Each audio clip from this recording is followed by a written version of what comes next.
Work రాదు, but ఒక మాస్టర్ని పెట్టుకొని చేస్తారు. వర్క్ అంటే లేడీస్ బాగా నమ్ముతారు. అంటే ఈ మాస్టర్ ఉన్నారు మాకు బాగుంటుంది, మాస్టర్ అంటే కొంతకాలం చేస్తారు, వాళ్ళకి అమౌంట్ అవసరం లేదు చేస్తారు, తర్వాత అంటే సైడ్ అయిపోతుంది. సమ్ అమౌంట్ కావాలి, నాకు ఇబ్బంది ఉంది అది అని చెప్పి అంటే మీకు చాలా ఇబ్బంది పెడతారు. ఎందుకంటే మీకు వర్క్ రాదని తెలిసిపోతుంది. మీకు ఎప్పుడైతే వర్క్ రాదు కంప్లీట్గా మీరు అవగానే అంటే మిమ్మల్ని చాలా చాలా డిస్టర్బ్ చేస్తారు, చాలా వర్క్ చూస్తారు. ఓకే, అది ఎవరి పర్సనల్ ఒకరు వదిలేస్తున్నారు. బట్ అంటే ఎవరైనా సరే షాప్ పెట్టాలంటే బేసిక్ మెథడ్స్ ఏంటంటే టైలింగ్ తెలియాలి, మెథడ్స్ తెలియాలి, స్టిచ్చింగ్ గురించి తెలియాలి, క్వాలిటీ తెలియాలి. ఓకే, ఒక టైలింగ్ షాప్ పెట్టాలంటే బేసిక్గా స్టిచ్చింగ్ క్వాలిటీ ఎలా ఉంది, ఫ్యాబ్రిక్ ఎలా ఉంది ఏంటో తెలియాలి.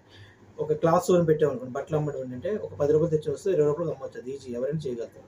బట్ మనలాగా ట్రైనింగ్ చేసుకొని స్టిచ్చింగ్ చేసుకొని ఒక డ్రెస్ డిజైన్ చేసినప్పుడు ఎలా ఉండాలంటే క్వాలిటీ ఆఫ్ తెస్తూనే ఉంటుంది. ఇప్పుడు ఒక షాప్ పెట్టారు, ఒక ఏఎన్ షాప్ వల్ల వచ్చింది, బిఎన్ వస్తుంది, సిఎన్ వస్తుంది, డిఎన్ వస్తుంది, బట్ ఎవరి నుంచి అంటే గ్యారెంటీ ఉంటుంది. బట్ టైలింగ్ అలా కాదు, ఫ్యాబ్రిక్